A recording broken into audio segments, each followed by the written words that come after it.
Labadiena, vėl tariu Jums ir sveikinamės kartu su mano kolega Andriumi ir šiandien mes kalbėsim apie strateginių sesijų dokumentavimą ir rezultatų įgyvendinimą arba neįgyvendinimą ir kas kiša koją šioje srityje. Tai labas kolega. Labas, miela kolegė. Tai pristačiau, apie ką kalbėsim. Labai įdomi tema, labai aktuali tema ir noriu pradėti nuo dokumentavimo. Tai dokumentavimas. Labai tokia nuomonių išsiskyrimas. Tai reikalingas dokumentas, ar tai dar vienas šūsnis popierių į stalčių ir jis visiškai yra nereikalingas. Tai kokia tavo nuomonė apie tai? Ar strateginių sesijų visą rezultatą turim užrašyti į dokumentą, ar neverta gaišti laiko? Mano nuomonė yra kategoriška ir vienareikšmiška, privaloma užrašyti. Pirmą kartą girdžiu tavo kategorišką nuomonę. Na, taip gaunas. Privalom. Iš tikrųjų privalom užrašyti, nes strateginėje sesijoje tie dalykai, kuriuos mes užrašom, ar tai bus flipchartas, ar tai bus dokumentas po sesijos, kur mes susisteminam visą medžiagą. Na, tai nėra šiaip užrašytos mintis ar šiaip kažkokie tai dalykai, tai nėra ir interpretacijos. Mūsų interpretacijos, sakykime, kaip mes interpretuojame ten strateginėje sesijoje nuskambėjusius dalykus. Tai visgi yra sutarimai, konkretūs sutarimai tarp žmonių, vadovų, akcininkų, savininkų, kurie, prieina prie konsensuso, prieina prie bendrų kažkokių tai sprendimų. Ir tai yra labai svarbu. Mes užrašom labai konkrečius dalykus. Kitas dalykas, būna taip, kad sesijas mes organizuojam ne per vieną dieną, ne per 2 dienas. Kartais per keletą savaičių, išdėliojame tas strateginės sesijas, ten po pusę dienos, sakykime, tai ar kažkiek tai valandų. Netgi per kelis mėnesius galima organizuoti, po truputėlį nustatant organizacijos strategiją. Tai, atsiminti dažnai, kas vyko prieš savaitę ar nedaug dievę keletą savaičių, iš tikrųjų būtų be galo sunku. Tai, mums ta medžiaga reikalinga naudoti visose kitose sesijose, nes, vieni klausimai kelia kitus klausimus ir mes po truputėlį nuosekliai einam prie strategijos nustatymo. Tai tuos įrašus turėti, juos matyti ir naudoti kitose sesijose taip pat yra labai svarbu. Dėl to visgi rinkčiausi visais atvejais užrašyti, sudokumentuoti, susisteminti medžiagą ir ją turėti. Svarbu. Tai žodžiu, yra tikrai labai svarbu. Vienareikšmiškai. Ar yra, sakykime, dokumentavimo temoje privalumai, trūkumai? Tai jau šiek tiek užsiminėjai, kad jau čia kategoriškai privalu ir būtina. Ar yra, sakykime, čia ar išskirtum? Gal išskirčiau vieną privalumą, didžiausią ir vieną trūkumą, mano nuomonė. Tai privalumas tai yra vieninga komunikacija. Vieninga komunikacija visiems. Tai, vienas iš tokių dalykų, kuris įvyksta dažnai po strategijos nustatymo, po strateginio sesijų, tai mums reikalinga komunikacija visiems organizacijos darbuotojams. Ir įmonės čia renkasi labai, labai skirtingai. Vieni galbūt per ten metinę konferenciją, ar ten kažkokį tai susitikimą visuotiniai darbuotojų, susitikimą, susirinkimą, iškomunikuoja skaidrėmis, iškomunikuoja tomis istorijomis, pasakojimais, ko organizacija siekia per ateinančius metus, 3 metus ar 5 metus. Ir ta strateginės sesijos medžiaga yra naudojama būtent vieningai tokiai tiksliai komunikacijai, kada visi organizacijos darbuotojai sužino tuos pačius dalykus, kuriuos ir žino vadovai. Tai, komunikacijai tikrai labai svarbu panaudoti. Vieną atvejį, ką tik prisiminiau, mes turėjom, kada vadovo pavadavo kitas vadovas. Taip gavosi, kad įprastai strateginėse sesijose dalyvauja vienas žmogus, jį šiuo atveju pavadavo kitas. Ir perduoti žmogui taip pat reikėjo tiksliai tai, kas ten buvo sutarta, išgryninta toje strateginėje sesijoje. Čia ir pasitarnauja vėlgi tas pats dokumentas, kur visi vieningai žino tą pačią informaciją, kas toje strateginėje sesijoje buvo išgryninta. Tai dėl komunikacijos vienareikšmiškai. Trūkumas didžiausias, tu puikiai žinai. Tai kainuoja laiko ir pastangų. Tai iš tikrųjų nėra paprasta tą padaryti. Ir taip yra dėl to, kad, vėlgi, tai nėra interpretacija. Ir tada, kada mes užrašome dalykus, juos užrašome kaip įmanoma tiksliau, netgi juos sutikslindami su auditorija, ar ta formuluotė yra aiški visiems. Jų pačių kalba. Būtent. Ir tai yra be galo svarbu. Ir tam, kad tą padaryti, kainuoja ir laiko, kainuoja ir pastangų. Taip. Ir net ir po sesijos vėliau susisteminant medžiagą, kuo tiksliau, tai kaip tai skambėjo sesijoje, kainuoja laiko. Bet tą daryti verta. Ir tu puikiai žinai, kad į sesijas važiuojam dviese, nes moderavimas yra vienas darbas, medžiagos sisteminimas ir užrašymas yra kitas darbas. Tai nepaisant to, kad tai kainuoja pastangų laiko, tą daryti iš ties verta. Ar išskirtum kažkuria sritį, kur ypatingai naudinga užrašyta medžiaga, ar čia, sakykime, nėra kažkokio tokio išskirtinumo? Sakyčiau taip, ar mes nustatinėtumėm organizacijų strategiją, ar mes kurtumėm, produkto kažkokią tai konfiguraciją, paslaugos konfiguraciją, ar patį produktą, ar mes, kurtumėm darbo vietos inovacijas lygiai taip pat. Visais atvejais siūlyčiau vienareikšmiškai ir kategoriškai vėlgi dokumentuoti, užrašyti. Ypatingai dėl to, kad, ir po kurio laiko galėtumėm pasižiūrėti, kągi mes tenais tarėmės, ką mes ten užrašėm ir, atsekti tuos dalykus, o kas galbūt per laiką ir pasikeitė. Tai, kažkaip vienintelio kažkokio atveju aš neišskirčiau, sakyčiau, kad, visais atvejais siūlyčiau visgi užrašyti. Galbūt dar ir dėl to, kad, strateginė sesija, tada, kada vadovai susėda spręsti strateginius klausimus, visgi yra daugybės žmonių, turinčių skirtingas žinias, skirtingą patirtį, tų minčių ištraukimas iš galvos ir pavertimas objektyvia forma. Tai mums ta objektyvi forma ir reikalinga. Ir dažnai tai yra įrašas, užrašas ant popieriaus, su kuriuo mes jau galime dirbti, kuris jau, turi savo, sakykime taip, gyvenimą. Viskas aišku, tai supratau, kad be dokumento gali būti sudėtinga, sakykime, nes, tai pakalbėjom, išsiskirstėm ir viskas lieka ten pat, toje pačioje vietoje. Tiesa. Galima teikti ir taip, ar ne? Tiesa. Tvarka. Tiesa. Gerai, dokumentą turim. Kas toliau? Rezultatų įgyvendinimas. Ir mes po vienu video gavome klausimą. Dabar taip sutrumpintai pasakysiu, ką daro strategai ne taip, kad įgyvendinimas visas stringa.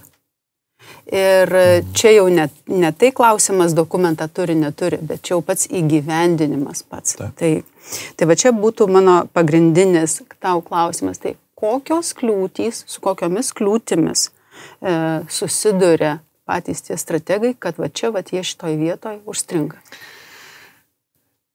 Vienas barjeras jau esu šiek tiek prisilietęs. Vėlgi tu puikiai žinai. Komunikacija. Gal tiksliau šituo atveju reikėtų sakyti nekomunikacija. Mes stebim tyrimus organizacijų, ypatingai mikroklimato tyrimus, kur dažnai įeina viena iš sričių, įeina komunikacija, su komunikacija susiję dalykai. Lygiai taip pat girdim darbuotojų pasisakymus, kada jie sako, reikia aiškumo, reikia žinoti, ką organizacija veiks, kokius sprendimus priims, ar kur plėsis organizacija per tuos ateinančius kelis metus, tai, kas susijęs su darbuotojų darbu. Ir neiškomunikuoti darbuotojams, visai organizacijai, būtų labai labai didelė klaida ir didelis barjeras. Ir tai didina neapibrėžtumą, nežinomybę ir nesutelktumą, sakykime taip. Kitas dalykas ir barjeras, kuris mano subjektyvia nuomonė yra labai svarbus, tai yra sutarimas tarp vadovų, savininkų lygiai taip pat, vidurinės grandies vadovų. Tada, kada mes kartais stebim tokias tragikomiškas situacijas. Direktoriui reikia nustatyti strategiją, o vadovams nelabai. Tada, kada vadovai sako, mums reikia nustatyti strategiją, o savininkas ar direktorius sako, nelabai. Ir tada čia nesant sutarimui, čia nesant palaikymui, to palaikymo pristinga ir įgyvendinant strategiją. Kada vadovai sako, mes čia pažaisim, užrašysim šiek tiek, ir vėliau ta strategija guls į stalčių. Tai sakyčiau, kad vadovybės palaikymas įgyvendinimo metu yra be galo svarbus ir susijęs lygiai taip pat su įgyvendinimo sklandumu. Šeimininko nebuvimas. Labai svarbus dalykas. Tada, kada Turi minty kontrolės mechanizmą? Ne visai. Dar net ne kontrolės mechanizmą, dar šeimininką, kuris turi būti arba vienas žmogus, vėl įmonė sprendžia labai skirtingai. Kartais paskiria vieną vadą, vieną šeimininką, atsakingą už strategijos įgyvendinimą ir viskas. Ir tai yra žmogus, kuris eina, būrė, sodina visus prie stalo, pasižiūrėti, pasitikrinti, ar mes siekiam tų dalykų, kuriuos nusistatėm, ar mums pavyksta rodiklius pasiekti, ar mes atliekam galiausiai tuos veiksmus, ar vyksta tie iniciatyviniai projektai, plėtros projektai, ar ne. Kartais būna taip, kad susiformuoja projekto komandos, kurios kiekviena turi savo šeimininką, savo vadą, kuris, tiesiogiai yra atskaitingas organizacijos direktoriui, už tos strategijos įgyvendinimą ar strateginių projektų įgyvendinimą. Tai vienaip ar kitaip šeimininko nebuvimas, aš kartais taip juokauju, sakydamas, kad tai, kas nekontroliuojama, tas yra nepasiekiama. Tai šitoj vietoj jau vien šeimininko buvimas, to vėliavnešio užtikrina bent jau tokį minimalų kontrolės mechanizmą šitoj vietoje. Jau užsiminiai apie išteklius, noriu paklausti, kokie ištekliai reikalingi įgyvendinant. Tai šeimininką įvardyj. Kas dar yra reikalinga? Sakysiu taip, nepakankami resursai apskritai, įgyvendinant strateginius projektus yra vienas turbūt iš kritiškai svarbiausių barjerų. Mes turim pavyzdžių, kai jau prie tikslų prieina, prie vardų, pavardžių, sakykime, ir prasideda šachmatų lentos rezultatas toks, ar nestumdymas į vieną pusę, į kitą pusę. Ir čia irgi tai ir yra resursai, kuriais dalyjasi, nes jie žino, kad, sakykime, kažkaip tais reikės tam pačiam laikė, su tom pačiom galimybėm dar kažką daryti viršaus.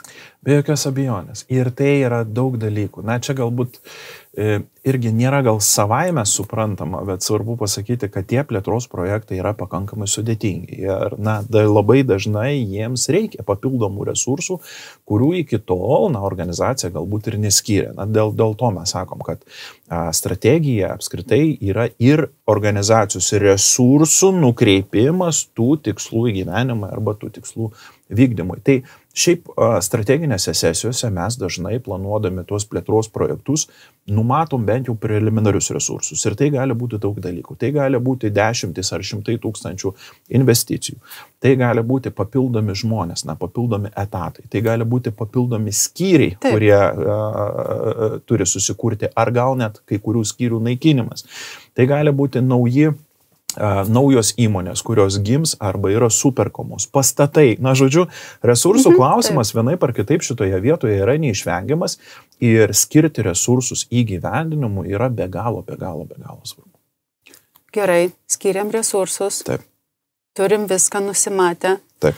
Kaip užtikrinti, kad tada tos suinteresuotos šalys, kam buvo priskirta, galbūt kartais ir nesuinteresuotos, bet kaip užtikrinti rezultatą, kaip, sakykime, įgyvendinant tuos įsipareigojimus. Kalbam apie įsipareigojimą. Gerai. Sakysiu galbūt taip. Vienas iš paprasčiausių būdų, kažkuriame mūsų pokalbėje jau tikriausiai esu minėjęs, kad jau pats dalyvavimas strateginėje sesijoje, tada, kada aš pats esu strateginės sesijos dalyvis, aš pats įdedu savo nuomonę, savo patirtį, savo žinias į strategijos nustatymą, jau vien tai didina mano įsipareigojimą. Dar ir dalyvauti ir vykdyti tą strategiją, sakykime taip. Kitas dalykas, kuris yra labai svarbus, pokyčių valdymas. Tai neužtenka strategijos vien nustatyti. Tai jis savaime neveikia. Ir pokyčių valdymas arba pokyčių organizavimas yra be galo svarbus klausimas.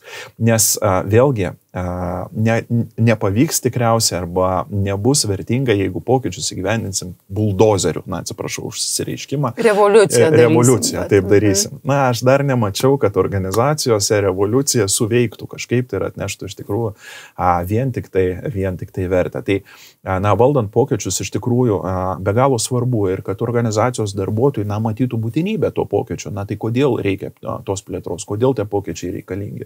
Kad, atrastų tame ir savo, o kodėl man reikalingas tas pokytis, kokia iš to nauda man, mano darbui, kam man reikia, kad įmonė būtų sėkminga, sakykime, taip, ar plėstusi. Kad darbuotojai turėtų visas reikiamos priemonės, dėl to, kad pokyčiai dažnai nuo pokyčių keičiasi ir darbuotojų įpročiai. O įpročius mes puikiai žinom, kad nėra taip jau paprasta, lengva pakeisti ir tam reikia be galo daug laiko. Tai, turėti visas reikiamas priemonės, palaikymą šitoje vietoje ir apskritai siekti, kad tie pokyčiai būtų tvarūs, ne chaotiški, ne trumpalaikiai, o visgi ilgalaikiai yra be galo svarbu. Dar vienas galbūt dalykas, kur jau čia tikrai paminėčiau, tai yra kontrolės mechanizmas. Vėl, tai, ko negalime kontroliuoti, pasiekti dažnai taip pat, nebent pasiseka, laimėjom loteriją. Tai šitoje vietoje vėlgi kontrolės mechanizmą organizacijos įgyvendina labai skirtingai, kartais per šeimininkus, kur yra atskaitomybė vadovai, ir karts nuo karto yra teikiamos ataskaitos. Kartais, sako, mums pakaks kartą per ketvirtį susitikti visiems tokioj nedideliai konferencijoje ir pasižiūrėti, kaip mums sekasi tai įgyvendinti. Kartais per, labai skirtingais būdais, bet kontrolės mechanizmas taip pat yra būtinas, kad nepaleisti visko savieigai, nes savieigai dažnai visgi nesuveikia. Ir galiausiai, ką norisi šitoje vietoje paminėti, tai motyvacinės strategijos. Motyvacinės strategijos organizacijose nėra sugalvotos šiaip savo ir šituo atveju jos turi būti nukreiptos į strategijos įgyvendinimą. Ir viena vertus dėl strategijos, kita vertus tai yra vėlgi vienas iš pokyčių valdymo, lygiai taip pat veiksmų ar tų elementų, kurie mums yra būtini, susijęti kažkaip tai darbuotojų motivaciją, darbuotojų skatinimo sistemas su strategijos įgyvendinimu. Tai ar tai bus vadovų priedai, ar tai kažkokie tai kiti finansinio, nefinansinio skatinimo būdai, bet susijęti juos su strategijos įgyvendinimu išties reikėtų. Gerai, įgyvendinam, einam, lygtis ar nenusistatę, turime kryptį. Taip. Kaip žinoti, kad atėjo laikas kažką keisti? Kada jau tas laikas keisti? Nutiko kažkas, ar, sakykime, kažkokie nenumatyti atvejai prasidėjo. Ar mes nusistatom strategiją ir einam tuo keliu, nieko nedarom, niekur nesižvalgom, į konkurentus nežiūrim, kas rinkoje vyksta taip pat nematom. Ar yra kažkokie identifikaciniai bruožai ar kažkokie patarimai, sakykime, kada jau ateina laikas peržiūrėti, keisti, pertvarkyti, vėl sėsti prie stalo visiems? Aš sakyčiau taip, galbūt mano patirtyje taip pasitaiko, bet vis dažniau girdžiu iš organizacijų tai, kad mes negalim planuoti 5 metams į priekį. Mes negalim planuoti netgi 3 metams į priekį. Dabar mums tas labai iškreipė neapibrėžtumą COVID-as, neapibrėžtumą iššaukė vėlgi karas. Ir, sakykime, nutinka labai vienas po kito tokie labai globalūs reiškiniai ir jie daro įtaką trumpinti greičiausiai kažkokią strategijos ilgį. Tai čia gal ir tie dalykai tokie susiję, sakykime. Gali būti, kad veikia ir šitie dalykai, turint omenyje, kad tiek rinkose ir konkurencija, ir besikeičiančios aplinkybės, tiek globalūs procesai. Daugybė reiškinių gali lemti tai, kad organizacija veikia dinamiškoje rinkoje, agresyvioje konkurencijoje, panašiose aplinkybėse. Ir, gaunasi taip, kad organizacijos negali planuoti arba stabiliai laikytis tos strategijos labai ilgą laiką, 3 ar 5 metus. Tai, vis dažniau girdžiu iš vadovų, kad, sakant, kad mums reikia, maksimum metų strategijos, kada mes po metų galime vėlgi sėsti, strateguoti ir peržiūrėti tą strategiją. Tai šitoje vietoje aš sakyčiau, kad du kriterijai, 2 parametrai, kuriuos aš stebėčiau. Vienas parametras tai kaip smarkiai keičiasi vidaus ar aplinkos veiksniai. Na vėlgi, jeigu grįžti strateginę sesiją, tai mes kalbame apie organizacijos stiprybės, silpnybės šitoje vietoje ir lygiai taip pat išorės galimybės arba grėsmės. Tai ne šiaip savo vertinam šituos dalykus, o būtent strateguojam, būtent atsiremdami į vidaus ir aplinkos veiksnius. Tai tada, kada tie veiksniai, žmonės dirbdami organizacijoje, jie puikiai suvokia, jie turi gebėjimą jausti, matyti rinką, matyti organizacijos vidų. Tai kadagi jie smarkiai pasikeičia, matyt, kad tai vienas kriterijus, kurį galim stebėti ir sakyti, kad mums greičiausiai atėjo laikas strateguoti. Kita vertus, ir pati strategija gali nebetenkinti mūsų lūkesčių arba mūsų norų. Tai vėlgi, kiek tenka užklausų girdėti iš organizacijų, dažniausiai organizacijos mūsų atveju ateina su dviem situacijom. Vienigi sako, mums atėjo laikas strateguoti, taip jie ir pasako. Kažkas susiklosti viduje, tai procesai ir panašus dalykai. Plėtra lygiai taip pat. Norime plėstis, atsirado daugiau produktų, galbūt, nežinome, kur paslaugas ar produktus geriausia būtų plėstis. Mums reikia susėsti pastrateguoti. Kitosgi sako, mes turėjom strategiją ir jos tas aktualumas pasibaigė. Ir mums vėlgi reikia sėsti, tartis dėl naujų tikslų ir žiūrėti, kurgi mes galim plėsti tą organizaciją. Tai ir viena, ir kita. Dėl to stebėčiau būtent šitos parametrus. Ar mūsų strategija vis dar aktuali? Ir antras dalykas, ar nepasikeitė smarkiai vidiniai veiksniai arba išorės veiksniai, kas susijęs su organizacija. Tai taip apibendrinant, dokumentas taip, labai reikalingas, įgyvendinant be šeimininko. Neįmanoma. Be kontrolės mechanizmo neįmanoma. Ir dėl peržiūrėjimo, kas vyksta ir už organizacijos durų, yra privalu, jeigu, sakykime, norim eiti į priekį. Vienareikšmiškai. Tai ačiū tau, kolega, už šiandien dienos pokalbį apie šią temą, apie dokumentavimą ir strateginės sesijos rezultatų įgyvendinimą. O jūs kviečiu užduoti mums klausimus po šiuo video. Mes pasistengsime į juos atsakyti. Ir sakau, iki kitų kartų. Ačiū labai.